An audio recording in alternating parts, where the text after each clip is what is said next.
Okay. So I drew it backwards, so let me erase it.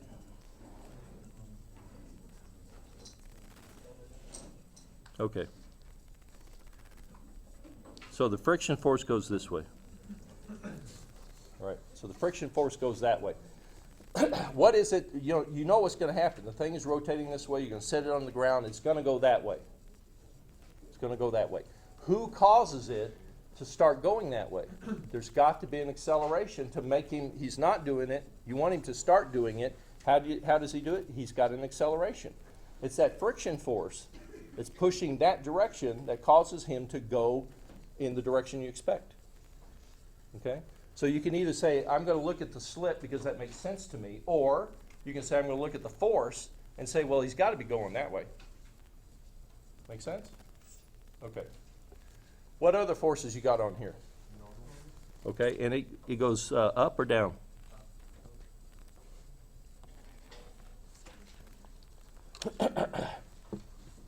Any other forces? Okay, so what you can do is you can sum forces in what direction? Tangent normal? R theta? Y x y? What did you think about to say that?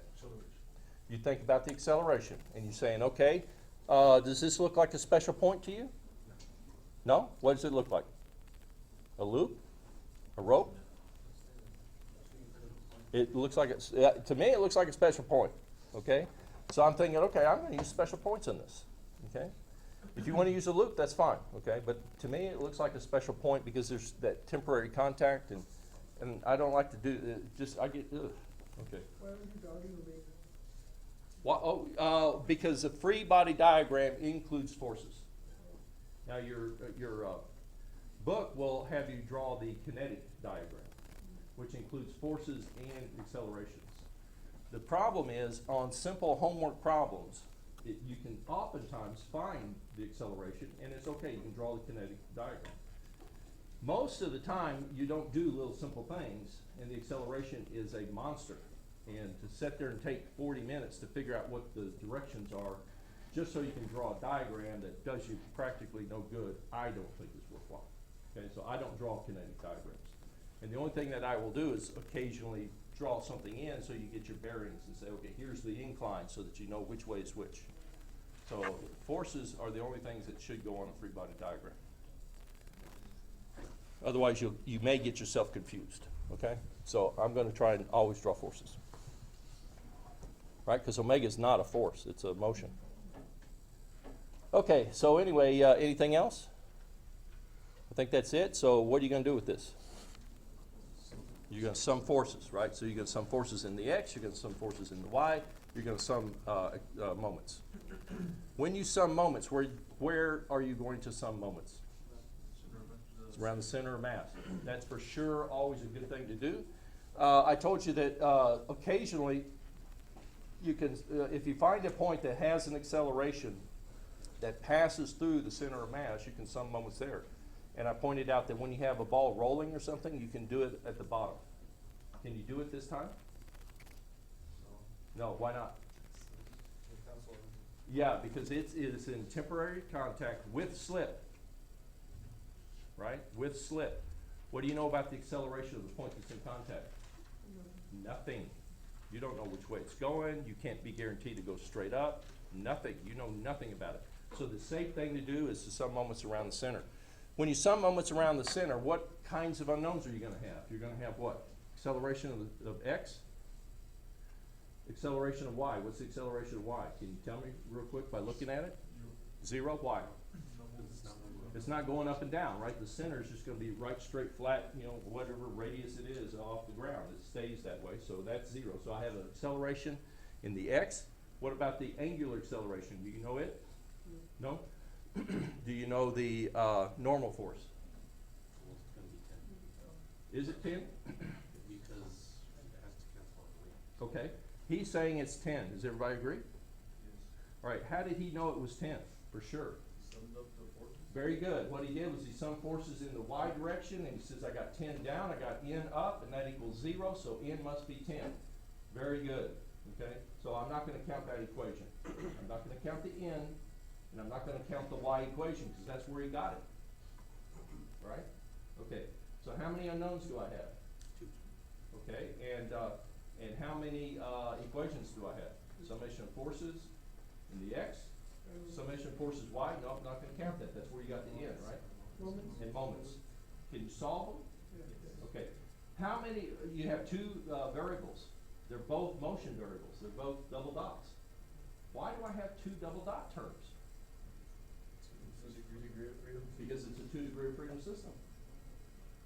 You should have two double dot terms. Got it? So it's gonna work out fine. Now what are you gonna do? So, okay, fine, you got the accelerations, now what? What does it want you to do?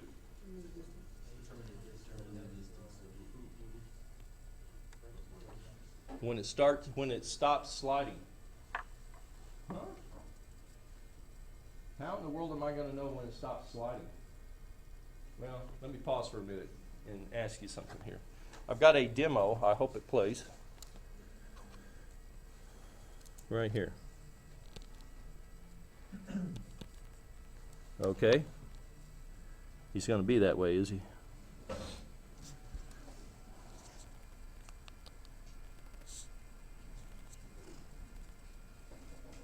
I think it was,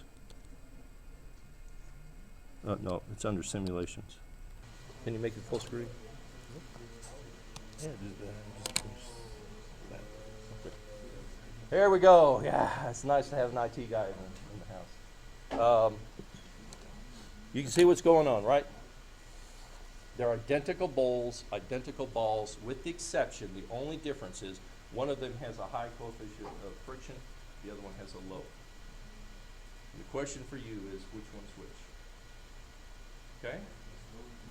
All right, and now, originally I was gonna be organized, I was gonna make you use your clickers, right?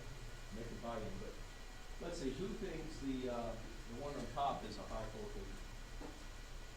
Okay. Who has the high and who has the low coefficient of friction? So I'm asking, bowl and top has high. A high bowl has the high coefficient.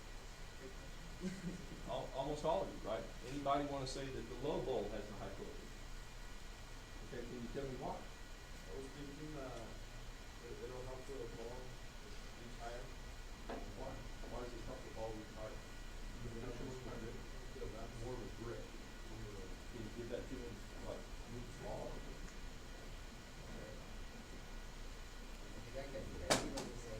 Yeah? What does he say? It's not, you can try to say it's not, the ball's not slipping. So since it's not slipping, they're able to grab onto the ball and reach higher. You buy that? Then why did you go through the way you did? Oh, I thought I had no idea what No, he's saying, I'll try to play it again. What he's saying is he disagrees with most of you. Most of you believe that the high bowl has got the high coefficient of friction. Right? Most of you are saying the high bowl has the high friction. And he's disagreeing with you. And I said, why? He says, well, because, why don't you tell me again? Why? Yeah. Because since it has a higher coefficient of friction, it's able to grip the bowl surface, let's reach higher, and it's not slipping like the top one's slipping. So it's not.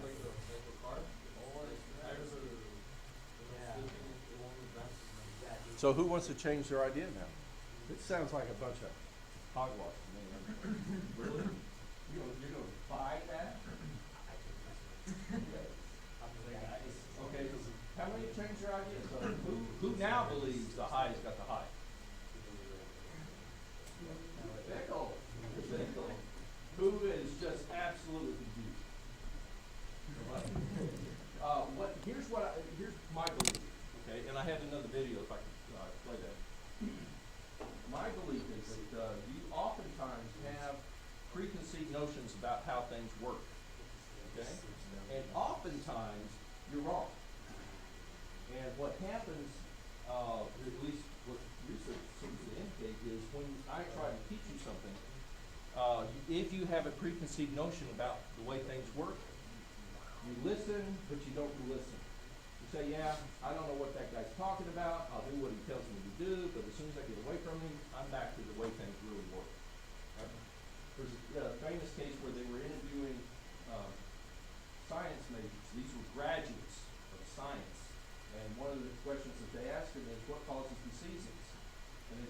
sun is closer to the earth during summer, and it's further from the earth during winter.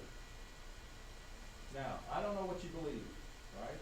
But if that's the case, then how in the world could it be winter in the southern hemisphere while it's summer up here? Isn't the earth all kind of moved together? That cannot be the answer.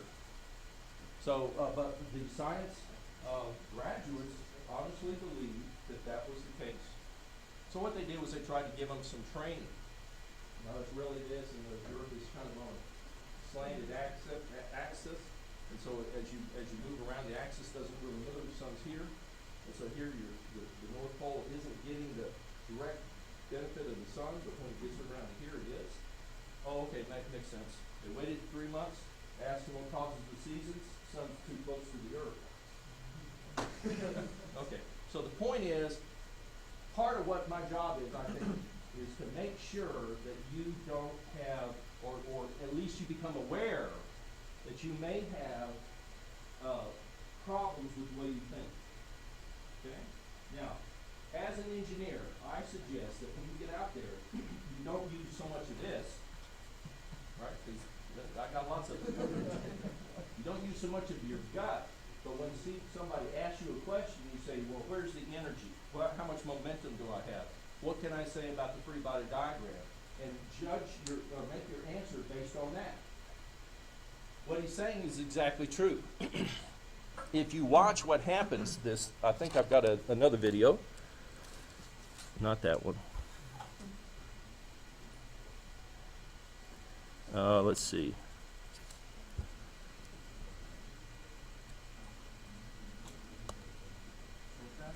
I'll show you the answer. The answer is the one on the bottom has the higher degree of higher inertia.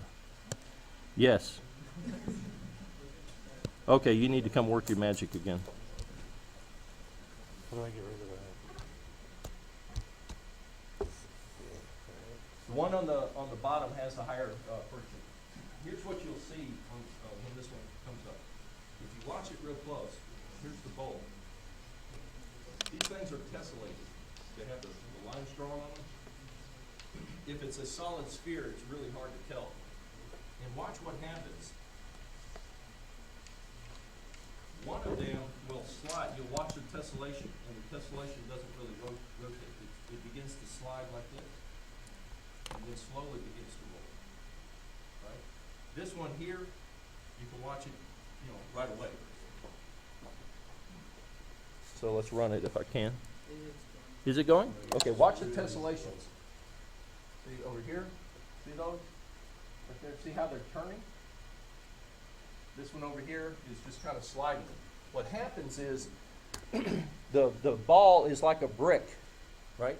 It should roll. Should roll. But what happens is as it begins to slide a little bit, that's taking energy out. Okay, so you got a friction force pulling back, and the ball is kind of going down. That's taking out energy. But at the same time, that friction force is trying to make it roll. Okay, if you have a large friction force, you're going to have a large force down here, and that's going to cause more moment. And it's going to get the ball moving quicker. And at some point, the ball is going to begin to roll. And once it begins to roll, there will be no more energy that's removed from the ball, caused by the friction. I know you don't believe that, right? Because everybody taught you that if you have high coefficient of friction, things slow down fast. Isn't that right? Is that Newton's fifth law? No. There's no law. There's just something that you thought you observed, and that's not true. So the one that keeps going is the one that can roll quicker. So it's kind of like biting into it. Somebody over here, basically said that. It can bite into the surface and begin to roll faster. As soon as it begins to roll, no energy loss. You've seen this, right? Have you ever watched a 3-year-old bowl? It's agonizing, isn't it? They get up there, especially if they're really stubborn. No, I can do this, right? What do? They get the ball, barely hold it, and then just poof, it's on the ground. I mean, it is barely moving. Go home, take a lunch, take a nap, come back. It's still halfway down the aisle, right? The coefficient of friction between that bowling ball and my bowling ball, they're the same, aren't they? Pretty close? It's a bowling ball. Nothing's different. So how come if it's going that slow, it will make it to the end of the alley? Are you removing a lot of energy? Can't be, because there's not much in there, right? You get the idea? You can't be removing energy.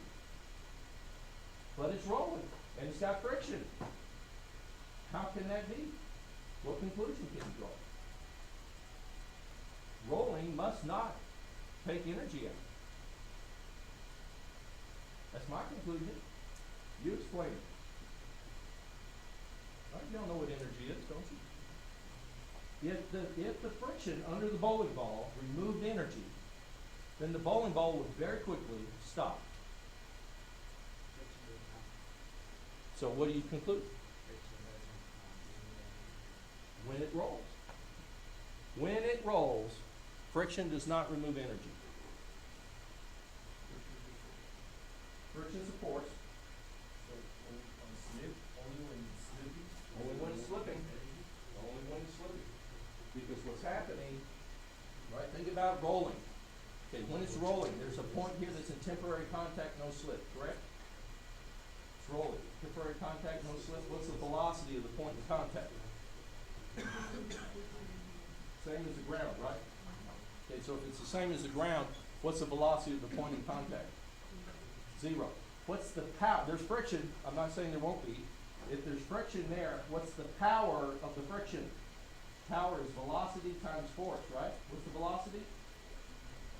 0. What's the power? 0. That thing, if it's there, that thing is not doing any power. Positive or negative. You didn't expect that, did you? Okay, what if it's sliding? Is there a velocity now? Okay. Now, is there a power? Yes. Okay. But when it rolls, there's no power coming out of there.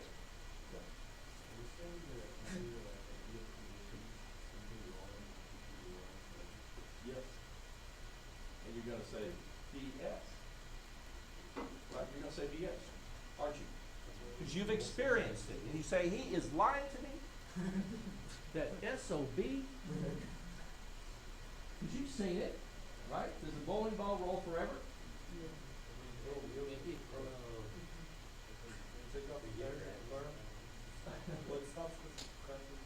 Okay, good point. Well, let me ask you another question, right? I'm sure this is something we've all done. All right. You've got a wheelbarrow. Okay. You load it up. Is it easier to push the wheelbarrow on concrete or in the mud? Concrete. You've experienced that, right? Okay. If you have a flattened tire on your wheelbarrow, slightly flattened tire, is it easier to push it on concrete? Or is it easier to push it when it's pumped up hard on concrete? Pumped up hard. So what you want, if you want less effort, right? You want to pump up your tires really hard, and you want to stay on concrete. Why? Why? I just said there's no friction. Right? Am I lying to you? Less contact. So contact area somehow removes energy? And it will start sliding the point and will travel up and down. So it's There's one point. the tires are flat. Okay, let's say it's completely pumped, man, it's hard rubber. Hard rubber, get the pump in. Hard rubber, man, you cannot get it any harder than that. And why is it when you go across the mud, it is hard to push? Point of contact. Because the point of contact removes energy. You keep coming back to that. And I asked you, contact areas remove energy. And you said, well, no. Something's doing something to you. What is it?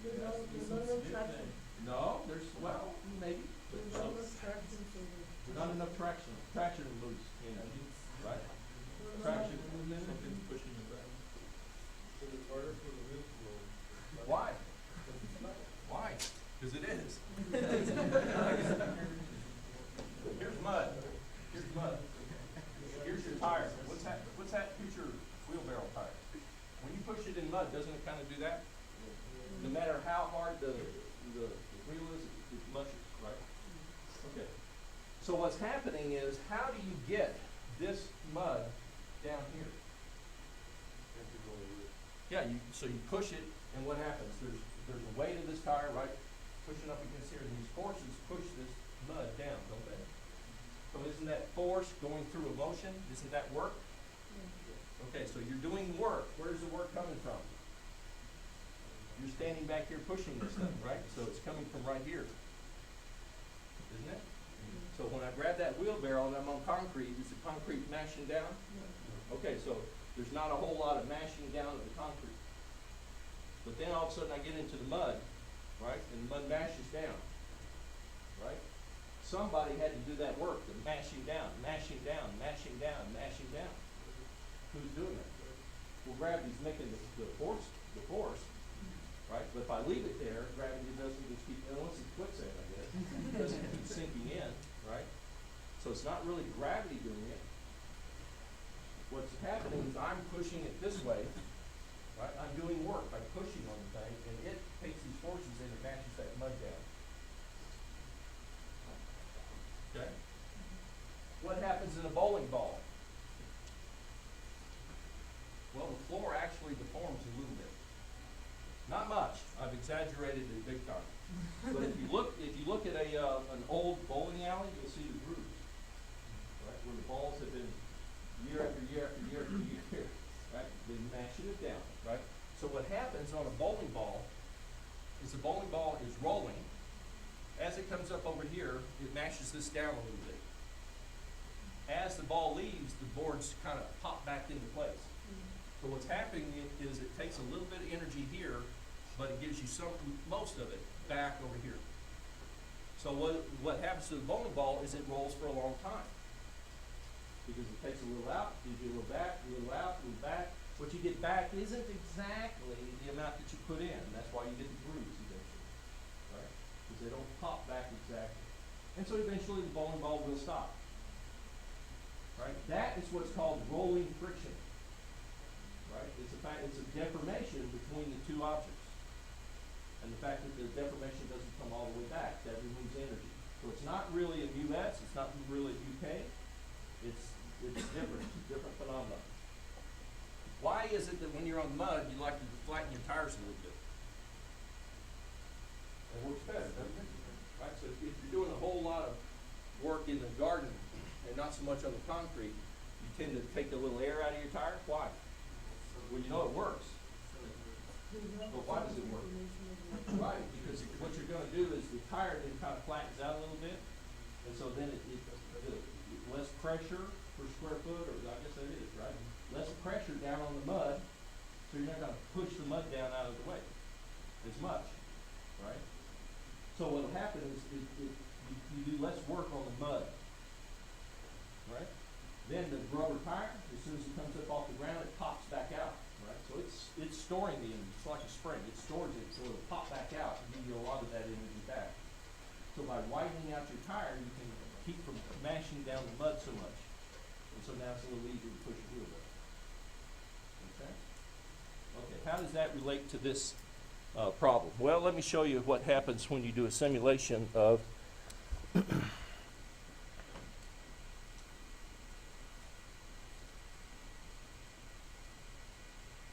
I don't know what I'm doing. Okay. What do I do? Right click on it? Oh, did you? Oh. Now you tell me.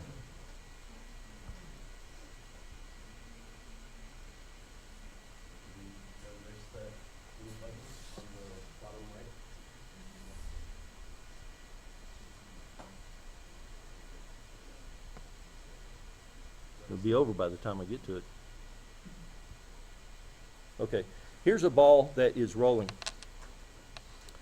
And, all right, so what happened was it started over here and it was shoved. And the red and blue lines, one is angular velocity, the other is the speed, right? And what happens is, right here, here's the friction force underneath. All right, so it's sliding at first, so this is mu SN, or excuse me, mu KN. And then during the simulations can't just immediately change from US to UK. So what it does is it transitions and it's headed towards the US. The thing is slowing down, slowing down, slowing down, slowing down. It's about to stop. The slip is about to stop. And so it just kind of transitions from the UK to the US. It just kind of interpolates a value between the two. And then what happens here? What's going on right there? Tell me about that. It begins to roll. At that point right there, it begins to roll. Or you could say it just bit, right? So now what's happening is that from that moment on, the point that's in contact here has temporary contact, no slip. What happens to the friction force?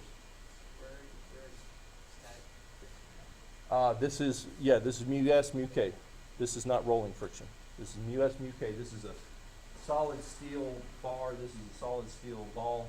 So there's very little deformation. Okay, see how it's sliding? But it's beginning to turn. You see? But it's still sliding, beginning to turn. Frictions are coming down, or the speeds are coming down. It hits that point, and all of a sudden it's rolling. Now it's difficult to see, but it's actually rolling. This point right down here has the same speed as the rails, which is 0. And there's no friction. So yeah, so when this thing begins to roll, there's no, how come? That's weird. Isn't that weird? Would you have expected that? No, I would not have expected that either. Do you believe it? I think that's BS. I think that's BS. I think that is crazy. All right, here's how I'm going to prove it. I don't buy that. Okay, here's the ball. I think there's a friction force under there. I think it goes this way. It's rolling. And I don't buy that. That's crazy. Here's the friction force. I think it goes to the right. If there's a friction force and it goes to the right, what can you tell me about the acceleration of the center? It accelerates to the right. What does that mean if I give it time? It goes faster and faster and faster. Huh. Maybe I'm not right. Because what that would mean is if I throw the bowling ball and if there's a friction that way, the bowling ball is going to go faster and faster and faster and faster and faster. Does that happen? Have you ever seen that happen? Okay, well maybe I'm wrong then. Maybe I'm wrong. Maybe the friction goes this way. That would make more sense, right? Goes this way. Because now, what would happen to the center of mass of the ball? It's going to slow down. Okay, see all that mud, all that stuff that man, that's all BS. That's junk. Because this is what slows it down. You throw the ball, you got a friction backwards, and that's going to slow the ball down. We've seen bowling balls slow down. Maybe it's a little force, right? Because maybe it takes a long time, but right? That's a good explanation, don't you think? Rather than this other garbage I'm giving you. You buy that? Okay. You have a moment? Okay, what does the moment tell you it's going to do? In rotation, right? Have you ever seen a bowling ball and throw it real hard, right? And it goes down there and it starts to slow down. Yeah, we've seen that. And it just starts spinning faster and faster and faster until it stops and it's going like this. Have you ever seen that? Shoot. Well, maybe this is true then. It can't go forward. It can't go backward. Maybe this is true. What do you think? What stops a bowling ball? The mud. Right? There's a little bit of deformation here. Right? A little bit of deformation. The wood doesn't pop back completely, so you lose a little energy. Is that a lot? No, because you've seen the 3-year-old, it barely gets it moving. Barely gets it moving, and it will go all the way down until it bumps into the pin. Right? And now what? Right? You've seen it? So, is there a lot of rolling friction under a bowling ball? No. Not a lot of it. And that's why the little kid can get the ball going. It'd be great if there was, because the kid would go, it would go with 1 foot, you go pick it up and say, okay, try next year. Right? And then you get on with your game. But no, what you have to do is you got to wait until he gets down there because he's hopeful that he's going to knock something down. Right? Because it doesn't remove much. is it always true that rolling friction doesn't remove much? No, you've done the wheelbarrow. You take the wheelbarrow and you roll it into the mud. There is a heck of a lot of effort. Why? Because rolling friction is huge in a case like that. Right? Two different phenomena. Okay? So things will do weird stuff and you're unaware of it. Okay. So let's go back to the problem that we were doing. Any questions about this? Where does the friction point? Okay, does the friction point to the right? Or, yeah, this way. Does it if it's rolling, does the friction point this way? No, it can't, right? Because then what you would observe is this guy would speed up and stop rolling. It would stop spinning and it would just speed up like crazy. We've never seen that happen. Never. You agree? And if you've seen it, I want to see it too. We never seen that. So it can't point forward. Can't point forward. Could it point backwards? Well, it'd make it slow down. I've seen that. But in addition to slowing down, it'll make it start spinning faster. I've never seen it slow down and go spin faster. So in other words, I'm the bowling ball, and then I start going faster and faster like this, and I stop. I've never seen that. Never, ever, ever.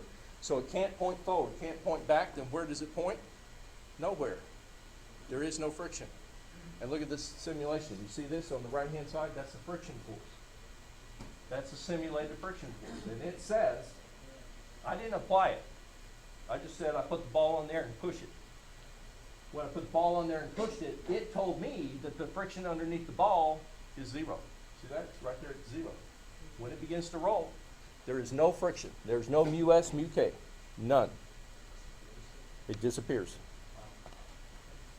So no rolling object has friction. Didn't say that, did I?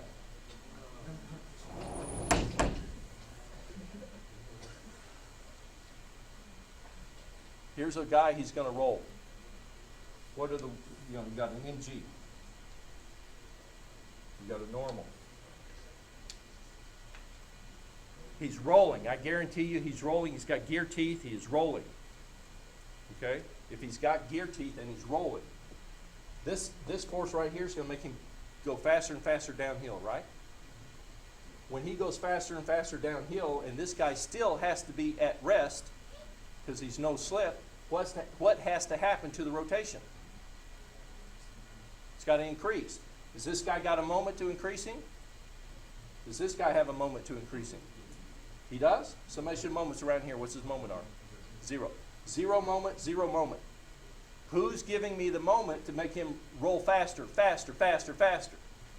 There's got to be a friction force right there. Did I say only?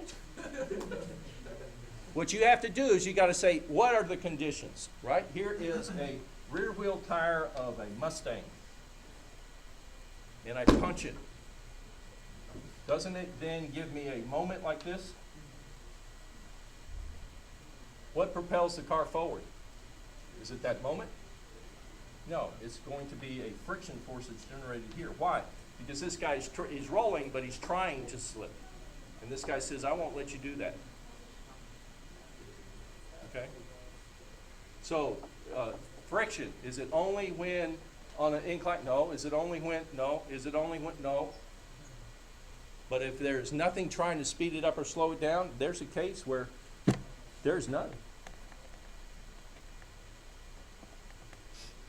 Right? Weird, isn't it? Do you believe?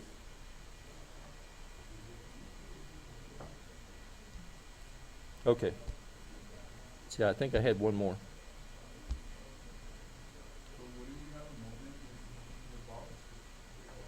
What if you had a moment like this? The Mustang puts a moment on it. Wasn't there a speed? On the simulation I just showed you?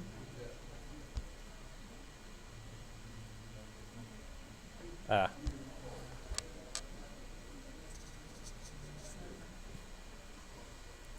I don't see anything spinning. I'm not sure. You know, there at first there's a right because there's a let's see, angular speed. Yeah, here's the velocity over here. See, the red line is oops, dang it.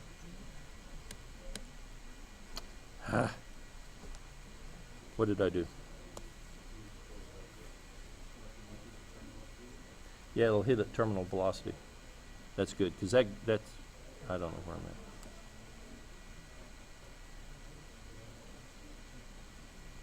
Classes. Where's my? I think I erased my. Ay. Oh, there it is. Classes. I saw you come and got nervous. Simulations.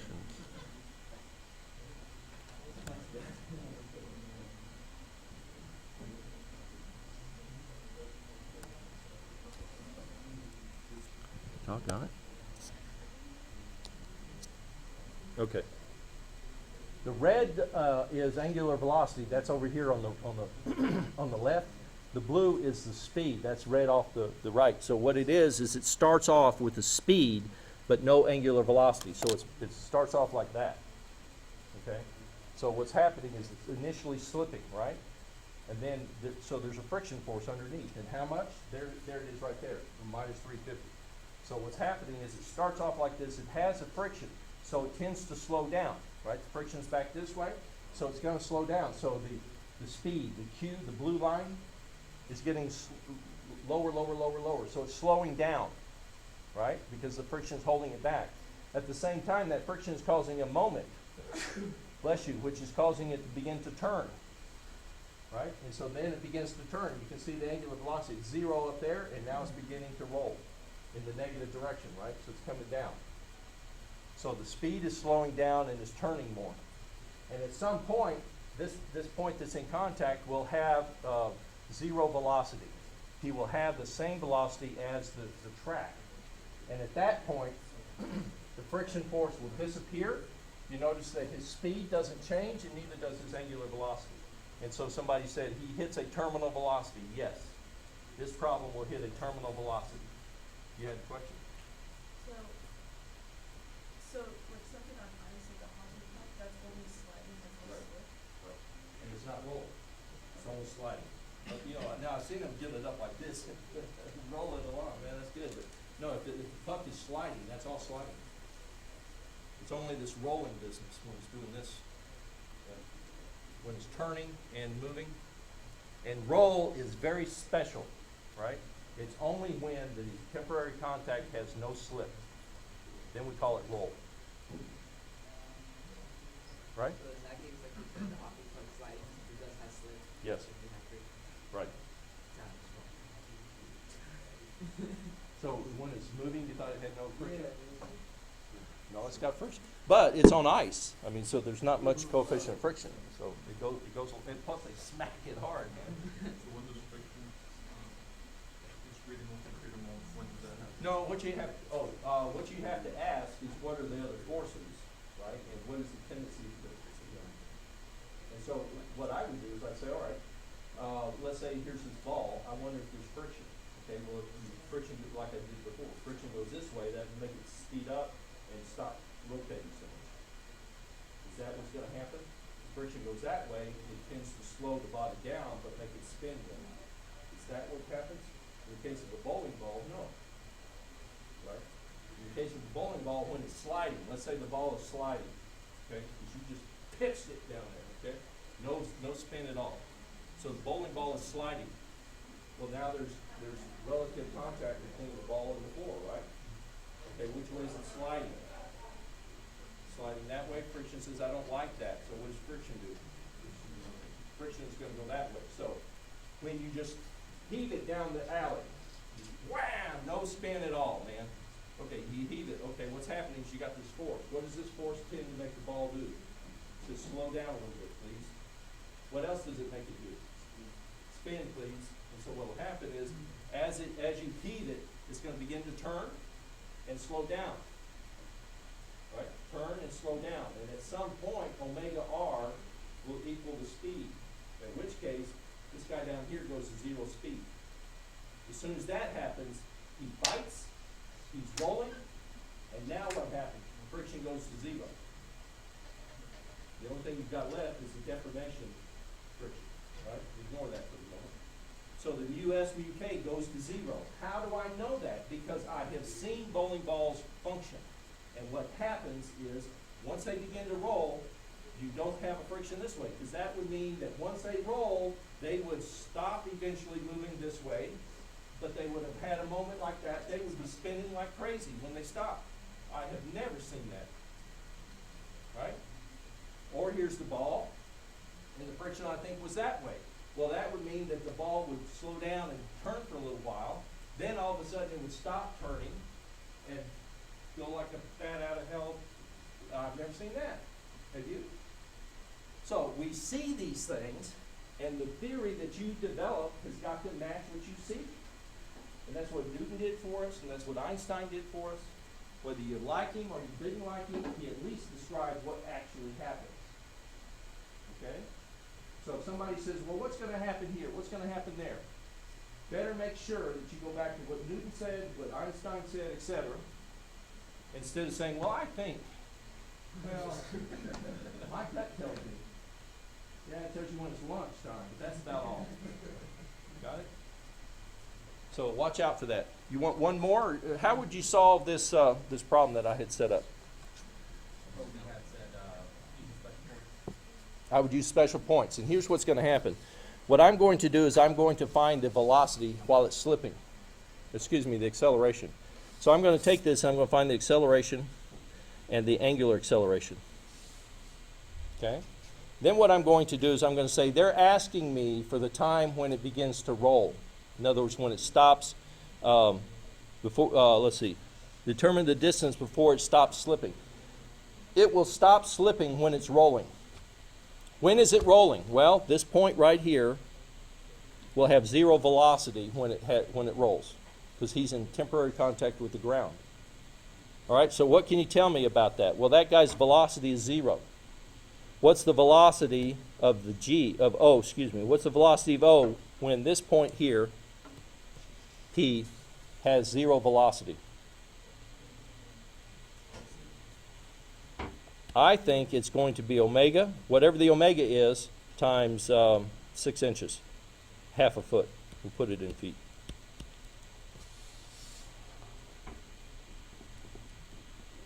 Make sense?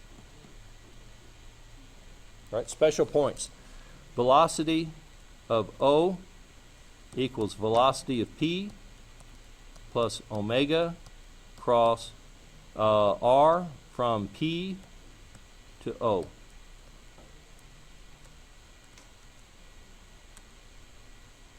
Isn't that the equation? When he's rolling, what's the velocity of P? 0. So this guy goes to 0 when he rolls. I'm looking for when he rolls. So what does that tell you about the velocity of O? Isn't that just omega times R? What direction? It's going to end up going this way, right? So this guy, when he rolls, this is equal to omega, I'll call it omega R for rolling, times 0.5. So here's what I'm going to do. I'm going to say, okay, alpha. Alpha will be a constant, so I'm going to say omega roll equals initial omega. What's the initial omega? This is coming from chapter 12. 6. Positive or negative? Positive. Okay, so omega roll equals initial omega plus alpha times time. I know the alpha because I solved F equals ma summation moments. Right? So there's an equation for omega roll and time. You agree? What about the acceleration? What am I going to do with that? I'm going to use chapter 12 and I'm going to say, okay, velocity equals initial velocity. He was 0 plus A times time. Isn't that right? Okay. So what do you know? Let's see. How many unknowns do I have? I'll circle them. I don't know this. I don't know this. And I don't know this when he rolls. 3 unknowns. 2 equations. What else do I know? Do I know something about the omega and the V when they roll? What? Yeah. You got it right here, don't I?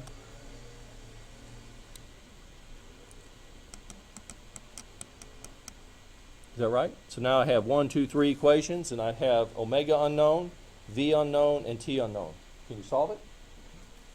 So that'll tell you when it starts to roll. Can you find out how far it went?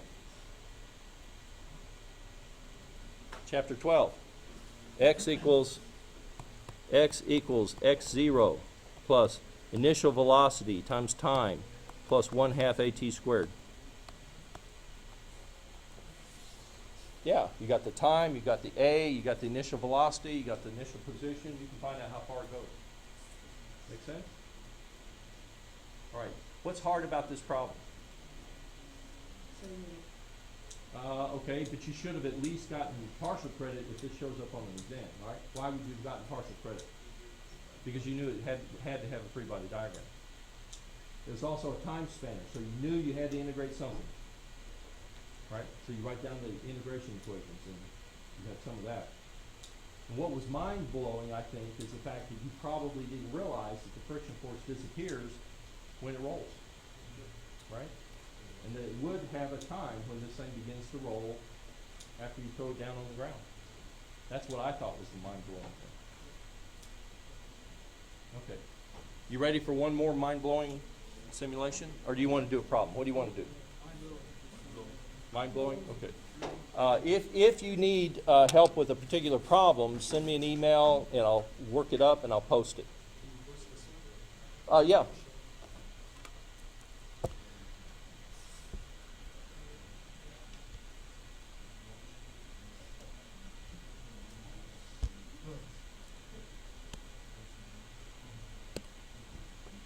Well, So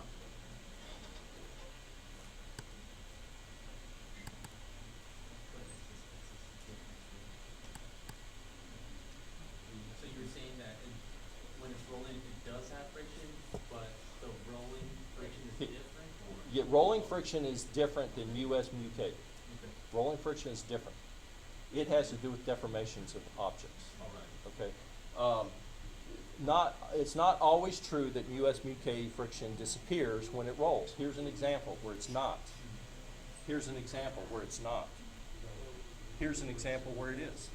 So you have to think about it and say, now wait a minute, what is this thing going to do? You can't just say memorize that whenever anything rolls, it has no US mu K. That's not true. Never said that, right? But it is possible that sometimes, like this, the bowling ball, nobody's touching it, nobody's trying to speed it up, nobody's trying to slow it down. Oh, damn it. You weren't supposed to see the answer. Okay, here's the deal. You see this little guy over here? They're two wooden cars, and they each have 2 wheels on them. Now you know which one, you know what it's going to do. Okay, all right. Usually, here's the deal. I would ask students, I say, I'm going to release these from rest. They're going to slide down that white incline, and one of them is going to spin backwards. Okay? Which one is going to spin backwards? Now, you saw it. All right, so this is not a fair question, but which one would you have guessed if you had not seen it? Would you have guessed the one that has the wheels in the back would spin around, or the one with the wheels in the front would have spun around? What do you mean as far like spin around? Okay, you didn't see it then, right? Yeah. So here's the wooden car right there, and he's got either wheels in the front or wheels in the back. When you let it go, he's going to do this, right? Almost 180. Okay, so which one of those will do the 180? Wheels back, wheels front. And if you saw it, then you have to use your ask yourself, really, what would I have thought? I'll tell you what most people think. They say the one in the back is going to flip around. And you say, how come? Oh, no, I'm sorry. Yeah, the one in the back is going to flip is what they say. And I go, how come? And they say, well, this one over here is dragging its behind. It's acting like a rudder, right? And so the rudder is going to keep it going straight.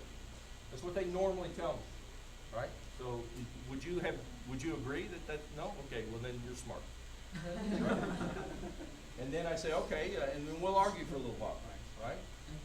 And I say, let's see, we'll run it. So now, if I can get it to go, I'll get it to go.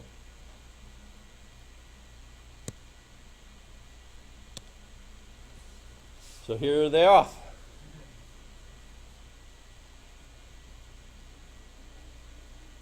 And when they get up enough speed, that guy flips around.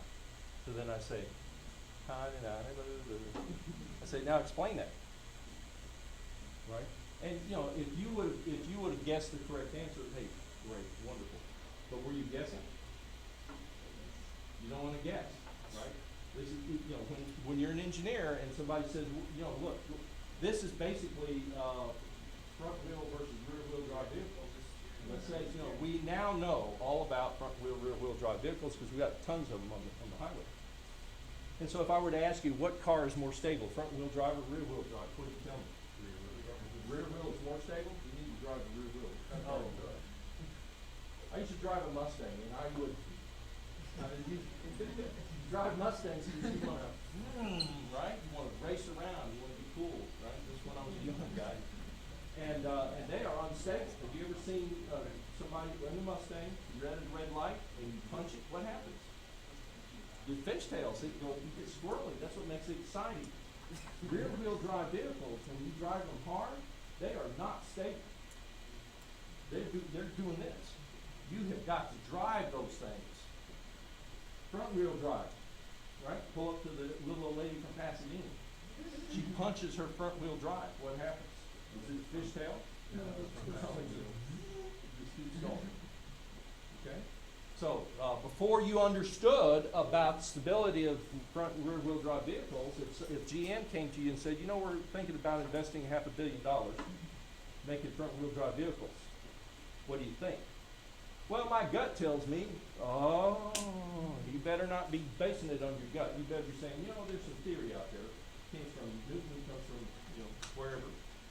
And the theory tells me that that's a good idea or that's a bad idea. Okay? See where I'm headed with this?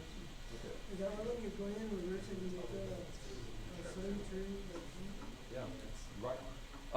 Why is it that this wheel's front is unstable? Here's what I want you to do. I want you to draw a picture. We're going to look down from the top. So here's the white track, and this is the forward direction right there. And I want you to draw a picture of kind of it'll be exaggerated. Here's the rear wheel drive, or the wheels in the back, and then here's the one with the wheels in the front.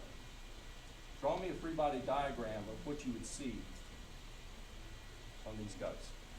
And this is just wood, it's just rubbing. Yeah. I have a question. Why does the forward wheel drive, how come it's to one particular side? It depends on which one it got off on. So if it gets off this direction first, it'll spin that way. If it happens to be off this way, it'll spin that way. Also, it's just like a matter of. It's all kind of random. Yeah. What if you would have to put it exactly straight? If you get it exactly straight, because this is a simulation, there will always be a little bit of round off, and the round off will eventually cause it to be a little bit off center, and as soon as it's off center, it gets worse. In the real world, you'll never get anything centered, and it'll do the same thing. Okay. Draw me a free body diagram of what you'd see looking down this. I don't want gravity, I don't want normals, I don't care about that. Just draw me the forces that you would have on that guy. So that's still like an incline, right? That's a what? That's the same like the incline. Yeah, yeah. So just kind of look down, straight down this way. I want to see the forces that would be in the white plane.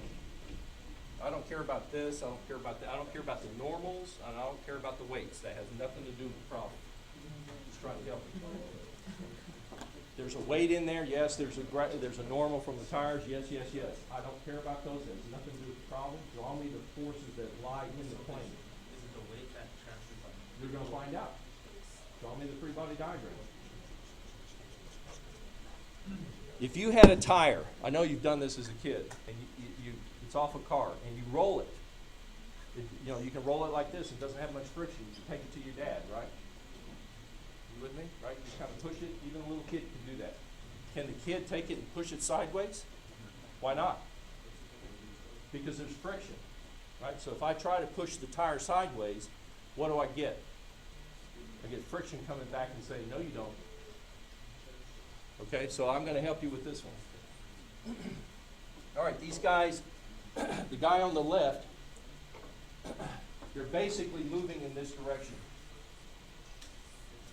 Right? Why do you draw them at an angle? I want to offset them to show you what happens if it's, if we have, instabilities always happen when they're just slightly amiss. If they were straight on, exactly straight on, you wouldn't see any phenomena. Okay? If they're sideways, just very slightly sideways, but I've exaggerated it. Okay? This thing right here is just dragging. He's got a MUSN. Slip is this way. Friction's going to be back like that. No big deal, right? That's a MUKN. This is sliding, a piece of wood sliding, right? You with me? Yeah? What's happening here? Well, this tire is being pulled this direction, isn't he? Okay, so which way does the friction push on him? Does he push on him this way? Or does he push on him this way? A or B? A, like that, right? Because the tire is trying to go this way. Friction says, you ain't coming this way, and so he pushes him that way, right? Some moments around the center of mass, what does this guy tend to do? He's going to tend to straighten him up. So if this guy gets off center, the friction on the tire makes him straighten up. What happens here? Then it goes down a little bit. Same thing, right?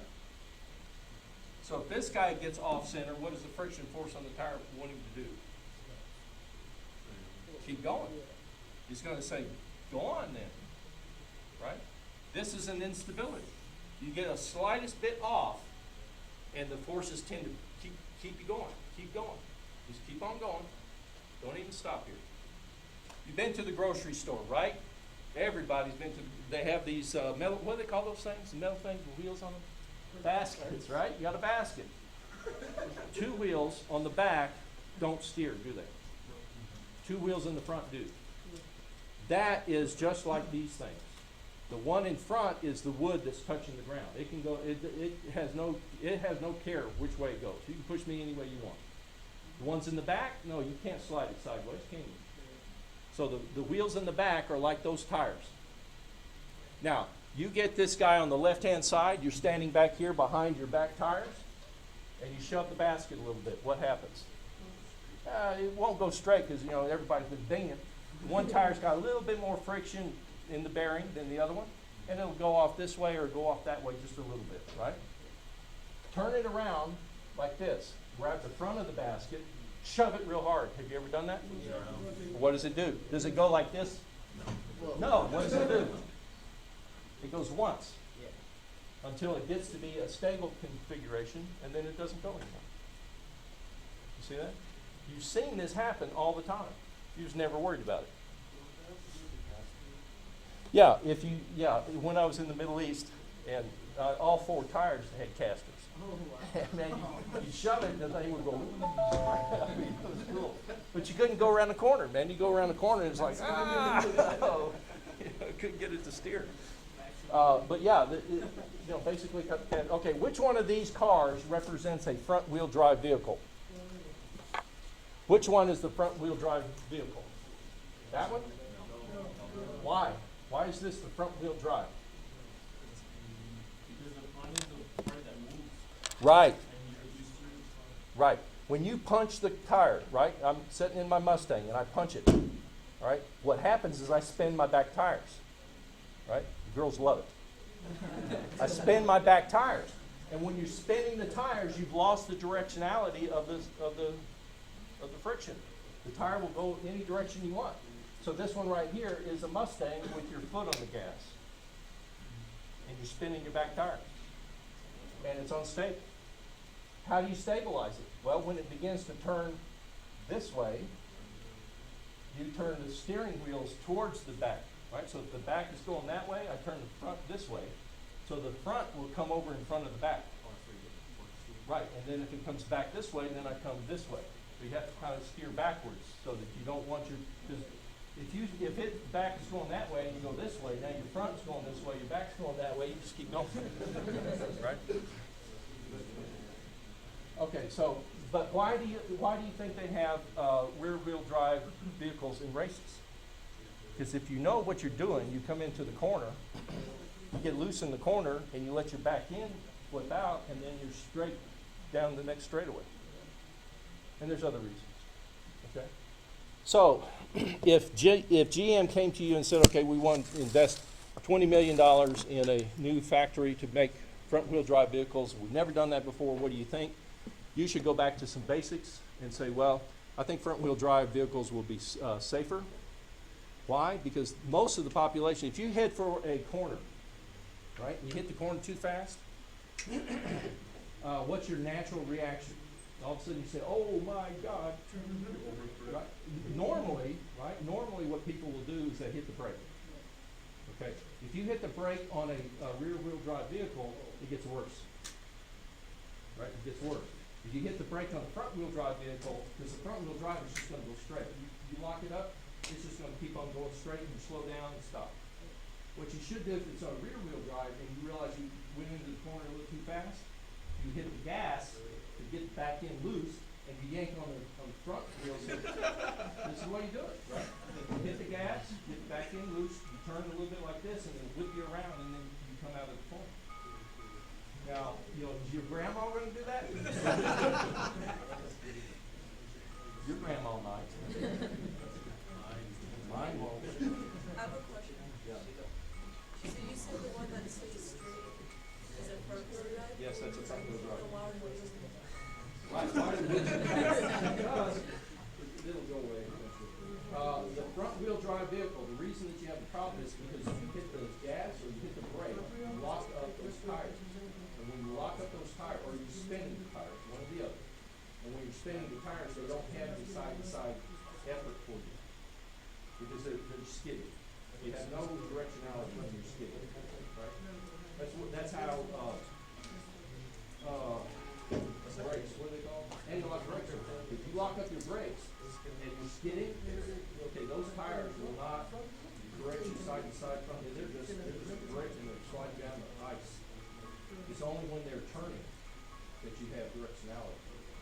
Right? It's only when they're turning. So what happens here is if the front one is a front wheel drive and you're racing, and the front wheel drive slams down on the gas, they spin the front tires because that's where it's connected. Okay, so you've lost directionality in the front. Well, that's okay because it stays safe. Right? But in the rear wheel drive, you smash down on the gas. It's the back ones that get squirrely and they spin. Now you've lost all directionality out of the back, and that's what this guy over on the right hand side is.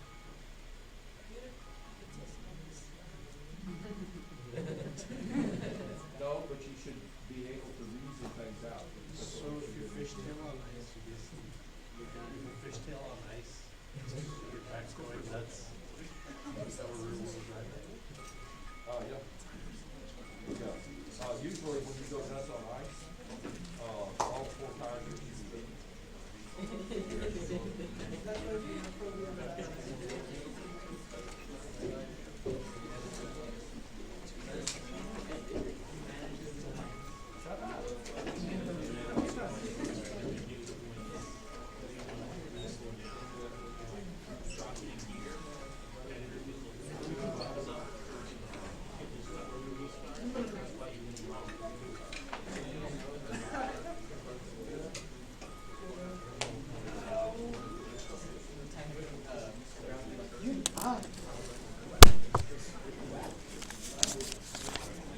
This is